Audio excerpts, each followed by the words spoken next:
This week I've got several films, and I'm going to start off with Hellboy, and it is hard not to compare this to the Guillermo del Toro version that came out 15 years ago, in part because this is not an improvement. This is terrible. In fact, I was looking at my notes, and at one point, towards the end, I just wrote, what the fuck is happening? And I think that is a perfect summary of this film. It also shows why you don't necessarily need to remake things. Some things are just fine on their own. I'm not super familiar with the Hellboy comics, so, most of my image of what Hellboy should be, or is, comes from the Guillermo version. And so this time around, though, they were like, oh, we're casting David Harbour, who's in Stranger Things. I was like, okay, fine. And also, there's, of course, a lot of makeup involved, and you can make anybody look like a monster if you put enough makeup on them. And I was like, all right, I'm willing to give this a chance. I was excited for it. And then I sat down and immediately was like, what is happening here? It starts off with some terrible voiceover narration. It just makes no sense. And then it was visually, I feel like, trying to be a comic strip. In some senses, it reminded me of what Zack Snyder was trying to accomplish with 300. But whereas Zack Snyder actually accomplished it and did it in a way that wasn't obtrusive, there were certainly things that my understanding is came about straight out of the 300 panels. This felt like almost it didn't take it far enough. And then the CG was terrible. And because so much of this film relies on the CG versus also the Guillermo version, I'm going to keep comparing them, that had a lot of practical effects in addition to CG. It just, even from a visual standpoint, already painful. David Harbour's size kept changing. He looked small. I don't think he's a small guy, but he just looked small. That's not even to get into the plot, which honestly, I don't even 100% know if I could clearly explain to you. I'm going to spoil a little bit because really, for the love of God, do not see this movie. So they start with Hellboy's origin story, which I'm not going to go over for you because, you can see it. And then the idea is that there's an evil witch named Nimue the Blood Queen, who's played by Milla Jovovich, who, is a decent actress, good actress. This is kind of her genre, it feels like. And she gets chopped up by King Arthur and Excalibur, and her pieces are scattered, and somehow she's being put back together and wants to unleash the plague upon the world. And then Ian McShane plays Hellboy's dad, basically, or adopted human dad, obviously not biological dad. And he was a society of adventurers and paranormal hunters. And then at some point along the way, we meet Sasha Lane's character. And by the way, this movie takes place in Europe. And then you've got Sasha Lane and Dae Kim. And I love Dae Kim, but what the hell is happening here? With terrible British accents. Terrible British accents. Usually it's oh, there are Brits playing Americans. This time it's Americans playing Brits. And I'm starting to see why it's usually the other way around. Because this just made no sense. It was so forced, dialogue-wise. I don't know what Sasha Lane's character was supposed to be. I think she was a medium. And then I'm rambling because this film is rambling, and it made no sense, and I feel like I'm trying to parse it in my brain, and it just gives me a headache to do. It wasn't fun. It wasn't funny. It wasn't exciting. It was just a sloppy, sloppy mess. And there was a after credit scene, or a credit scene, or whatever you want to call it, that was actually funny. And it was maybe a 10, 20-second scene, and I was like, this is what I wanted for this whole film. I didn't need any of this other shit. I just wanted this. Why couldn't you have given me this? Why did you have to overcomplicate this with weird, gross visuals? And again, not like Guillermo's version, it didn't have weird, gross visuals. If you're going to do an origin story, make this about Hellboy. Make this about, him feeling ostracized in the world because he is a giant monster, but kind of raised by humans. But they don't even super go into that. It's just sort of oh, he's a baby. Oh, now he's an adult and smacking people around. Give me some of his emotional journey. Give me trying to find friends. Give me attention whether his dad isn't his real dad because it's a human. I don't know. Give me anything but what I had to watch on screen. So really, just terrible, terrible film. So disappointed. I'd like to PSA that the original Hellboy from Guillermo is on Netflix right now. You can stream it. Just watch that instead. Do yourself a favor. Save the time. Save the money. Watch that instead. I'm going to give this 1 out of 5.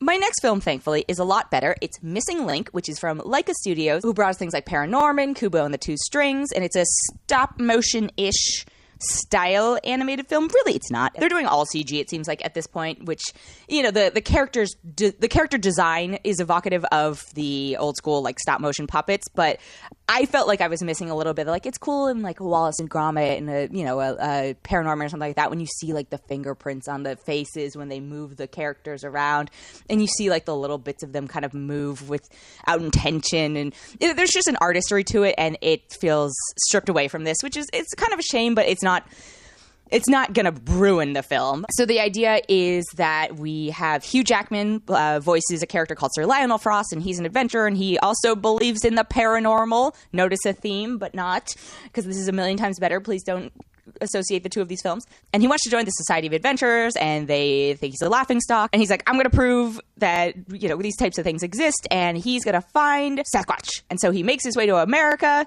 into the Pacific Northwest, and finds Sasquatch, or the missing Link, as he calls him, or Link, or Mr. Link, played by Zack Galifanakis, who I think does a great job of, like, sweet kind of bumbling, knows enough, but, like, doesn't know colloquialisms and turns of phrase and stuff like that. And it's, you know, it's cute. And so the idea is that he's the last of his kind, and he wants to reunite with his cousins, I guess the Yetis, in Shangri-La in Asia.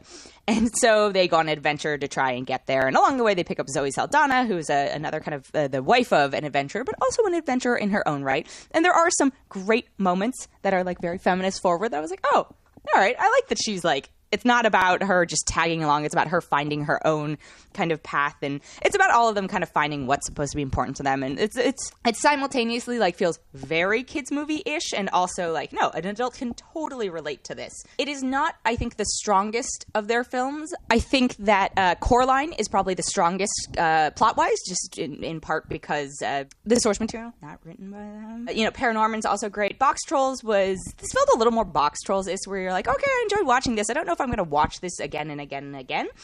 Kubo, I thought, was kind of a peak back upwards, but Missing Link falls somewhere in the middle, but it's nice to see the artistry. It's nice to see a pretty decent plot. There's a lot of fun, like, weird little jokes peppered in. There's a lot of slapstick, too, so kids were laughing-ish. What I like is that it wasn't pandering to kids, but if you have, like, really young kids, I don't know if it's going to necessarily hold their attention span as well as, you know, like a Minions will, but please, God, see this over a Minions any day. I enjoyed it. I thought it was cute. It's not my favorite of theirs. It's certainly worth a watch, so I'm going to give it 3.7 out of 5. And then finally, I have a film called High Life, which I saw as a part of the SF Film Festival, and oh, God, I did not like this movie. And I didn't like this movie in a way different from the way I did not like Hellboy, because at least Hellboy, I was like, I know what this can be. High Life, I was like, what the hell is going on film? It's by filmmaker Clarie Denis, and I'm not familiar with her work, but my understanding is she's very prolific in film and has had an impact, and I guess I should have checked out her work, but based on this film, I don't think her styles and mine mesh. So the idea is that Robert Pattinson plays not an astronaut, but somebody on a space station, really, and he's like the sole survivor there, and he has a baby daughter, and slowly but surely they reveal that he's actually kind of part of this experiment, and they sent him to convicts into space, and so some of the other convicts are played by Andre Benjamin, or Andre 3000 if you know him, and Mia Goth. And then Juliette Binoche plays a nurse, doctor, I think she's a nurse, who also is on board, and they are conducting scientific experiments and sending information back. And, you know, issues ensue from having a bunch of people in a confined space, a bunch of people who maybe, I think they pick hot-headed people on purpose. And then the idea is like, hey, can they procreate in space? My thing is, I hate how she treated women in this film. It's tough when it's a female filmmaker who also treats women like garbage and objects. And then, like, I don't know what Robert Pattinson was doing. He seemed to be doing an okay job with the materials he was given. Juliette Binoche, I think I was most disappointed in, because I was like, what are you doing in this? You're such a good actress. Like, what did you see in this weird, bizarre content? I feel like there's a concept that was, like, under all of this that would have been great, but the way it was executed, for me at least, fell very short. I'm sure many people are like, this is a great exploration, art house film, blah, what would happen, study of humanity, but I didn't connect. I really, really hated how women were treated in this film, and it was done in a way that I don't feel like it was making a statement. It was literally just like, this is what she thinks people deserve. At one point I wrote down, I have never hoped more that people would be eaten alive by space wolves. And if you really want to see the film to find out what that means, you are welcome to, but it will be against my recommendation.